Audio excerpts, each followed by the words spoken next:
Então, obviamente, quando você pega existe uma guerra comercial, o que a China está aproveitando é utilizando a guerra comercial para aumentar o seu imperialismo jurídico e aumentar o controle sobre as pessoas. A mesma coisa que tem acontecido no Brasil. Exatamente a mesma coisa que aconteceu e tem acontecido no Brasil. Em junho de 2025 agora, por exemplo, você teve a mídia, né, do ano passado, né, a mídia chinesa falou que muitos executivos, né, eles utilizaram essa matéria, inclusive, para apontar para isso, que vários executivos haviam se demitido e que os veteranos do setor de terras raras estavam querendo virar sócios, empreendedores ou trabalhar em empresas estrangeiras. E desde essa época, então, as autoridades chinesas começaram a fazer algumas medidas de proibição de movimentação. Por exemplo, proibir funcionários que trabalharam em empresas chinesas de trabalharem no exterior. Tem que esperar 3 anos para poder trabalhar no exterior. Ah, tu está falando de órgão público. Estou falando de engenheiros chineses. Tá? Todos os documentos chineses têm marca d'água em redes internas das empresas, tá? E que vão disparar alerta de segurança vermelho se eles forem encontrados no exterior. O funcionário em cargos chaves de algumas empresas tem que informar com antecedência à organização do Partido Comunista os planos dos seus filhos estudarem no exterior. Quer dizer, mesmo que eu, Arthur, quisesse ficar, por exemplo, lá no Brasil, aí no Brasil, e quisesse que meu filho estudasse fora, eu teria que informar ao Partido Comunista, no caso chinês, ou ao PT, né, se essa lei estivesse no Brasil, que meu filho vai estudar no exterior com antecedência e eles podem vetar.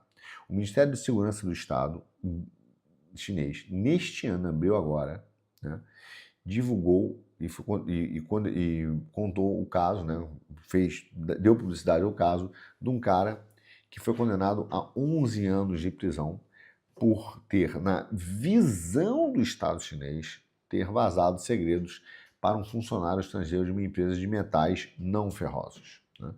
E os caras viajavam muito, eram amigos, viviam, o cara começou a trabalhar, né, chinês, a ter bens no exterior, e as autoridades chinesas decidiram que esse cara estava vazando dados, né, e abriu uma investigação criminal. Pode ser que tenha acontecido, pode ser que não. A gente não sabe porque o sistema jurídico lá, você sabe como é que funciona, né? Mas esses caras, então, ele foi acusado disso e está preso, 11 anos preso, e eles deram publicidade desse caso agora, um ano depois desse cara está quase um ano em cana, tá? E as autoridades, hoje, chinesas, elas podem impedir alguém de sair do país se tiver, mesmo ele sendo sob investigação criminal, no Brasil também, podem, tá? Pode. Se esses caras estiverem aposentados, se aposentaram, eles podem ser obrigados a não sair do país, e simplesmente por terem se demitido com planos de viagem, sem explicar exatamente por quê, para onde eles vão. Né? Ou seja, são lacunas que existiam e que cada vez mais Pequim está endurecendo e criando novas barreiras de entradas e saídas no país. Esse é um nível do totalitarismo que nós hoje estamos vivendo. E isso está conectado. Repressão jurídica, instrumento jurídico de coação judicial, contei já no quinto elemento aqui no Geoeconomia como a China exportou esses conceitos que existem no Brasil, a ponto da Suprema Corte falar que adora o regime chinês, né? Adora a base jurídica deles também, mas um sistema imperialista, de imperialismo jurídico, repressão financeira através do compliance, e a natural, a derivada disso é o aumento de controle sobre a mobilidade, o direito de vir e a liberdade individual de cada cidadão.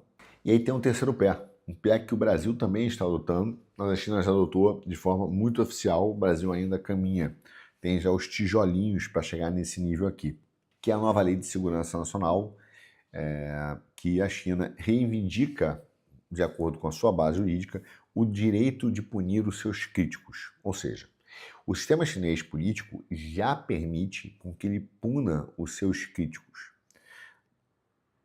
Só que não é apenas dentro do país. Agora, a China reivindica o direito de punir os seus críticos em qualquer lugar da Terra. Me lembra muito um determinado país aí. Ou seja, a China tem uma nova lei que estende a Lei de Segurança Nacional para um conceito de unidade étnica. Em 1º de julho, último, a China colocou em vigor a Lei de Promoção da Unidade Étnica e do Progresso. E é uma doutrina, tá, que o Xi Jinping criou. Ele escreve, ele fala sobre isso, ele fala que é forjar um senso de comunidade, Leia-se, pensamento único, meu caro, hegemonia ideológica, mental, entendeu? Exatamente, aliás, como os liberais gostam de fazer, e também não preciso nem falar quem, né? Só estou toda hora fazendo essa comparação, porque nós já vivemos isso no Brasil. Não adianta a gente ver esse programa e pensar, meu Deus, como a China está assim. O Brasil está igual, só que em intensidade ainda menor. Mas essa intensidade já existe. Controle fiscal, proibição de ir e vir, proibição do cara sair do país, buscar, criticar, prender, bloquear bens de dissidentes no exterior, lawfare, tudo isso tem acontecido no Brasil. E a maior parte hoje dessa lei de unidade étnica, no caso da China, eles vão se concentrando não apenas mais em críticas de internet ou de críticas de rede social. Não, eles têm buscado consolidar esse senso de comunidade que a lei fala, né, para a nação chinesa, através de uma grande hegemonia, de uma lavagem cerebral, de um pensamento único e unidimensional no país. Então, o que ele fala? Ele primeiro vai consolidar o mandarim como a língua oficial, em detrimento de línguas minoritárias que formavam a China. Isso é problema deles, não vou entrar nessa. Mas livros digitais, por exemplo, estatais, têm que ser unificados.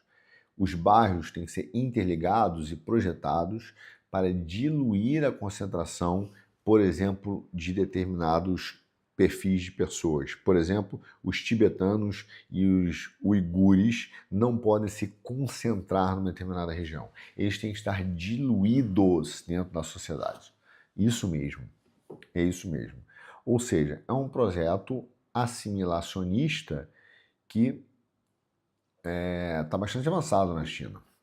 E a disposição que eu gostaria de falar com vocês hoje, que mais importa, é o artigo 63, que declara que as organizações e indivíduos fora do território chinês que minarem a unidade ética, ou seja, eu posso agora estar minando a unidade ética chinesa, ou estar criando divisão étnica, serão responsabilizados legalmente. Ou seja, o governo chinês está afirmando, por lei, que tem autoridade para acompanhar os críticos do sistema através dos oceanos, do espaço, onde for, em outros países, inclusive o Brasil, inclusive o Canadá, inclusive Portugal, inclusive a Itália.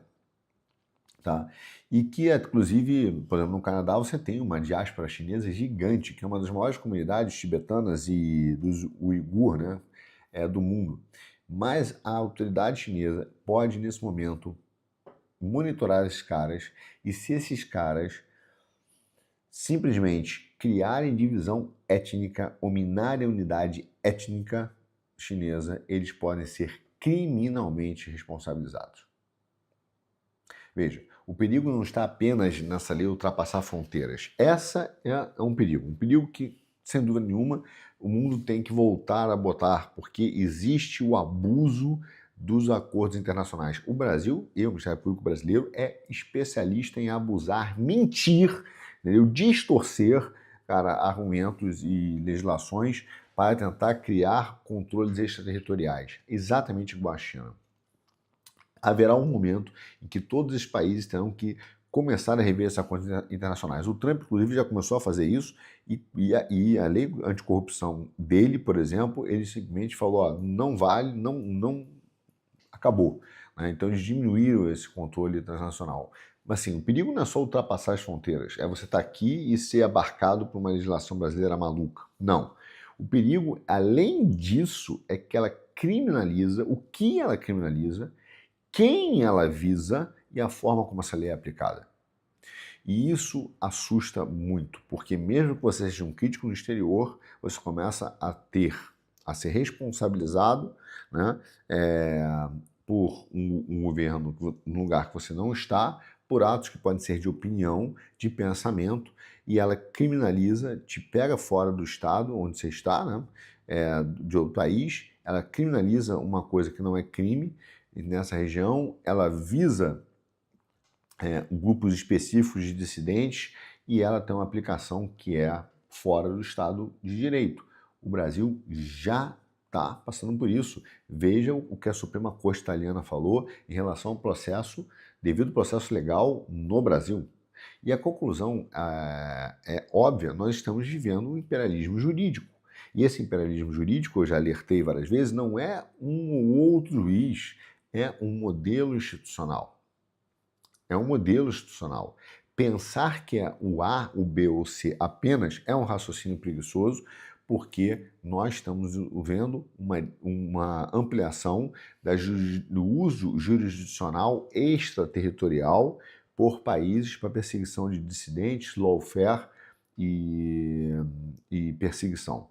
Isso não é uma invenção chinesa, nem é um monopólio chinês. A China apenas está utilizando o que as democracias fizeram. A China viu, do mesmo jeito que viu a globalização econômica como uma oportunidade, ela viu a ultrapassagem das fronteiras pelo departamento jurídico como uma oportunidade. Então, as normas, por exemplo, hoje, europeias, tá, que dão proteção de dados, elas já vinculam essas empresas em qualquer lugar do mundo que lidem com dados de cidadãos europeus. Então, você já tem uma legislação extraterritorial. Os Estados Unidos também utilizaram a legislação extraterritorial para, por exemplo, na época no passado, combater a corrupção, casos de suborno que eram cometidos no exterior. E em 2022, o tribunal alemão, né, também condenou um ex-oficial de inteligência síria por crimes contra a humanidade cometidos em Damasco, que não teve nenhuma vítima alemã. Então, essas democracias totalitariazinhas que foram criadas no passado, inclusive a brasileira, já utilizaram dessa legislação extraterritorial para abusar do seu direito soberano. E o artigo 63 da legislação chinesa se baseia nisso? Sim, usa isso como precedente. Mas tem 3 diferenças brutais que aumentam essa temperatura. Primeiro, todos os exemplos de casos de legislação extraterritorial e de abusos dessa legislação extraterritorial, o Brasil é um abusador constante disso, tá? Constante, e faz lawfare mesmo. Mas todos esses casos, pelo menos, têm um erro objetivo, entendeu? Tortura, manipulação indevida de dados, suborno, corrupção, existe um dado objetivo, tá? Minar uma unidade étnica não é um crime definido em uma lei, é um julgamento político flexível.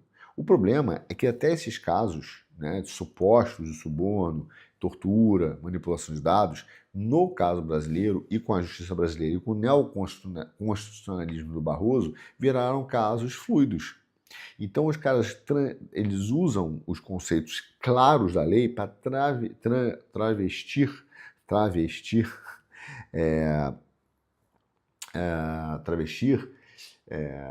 casos de perseguição como se fossem casos de criminais.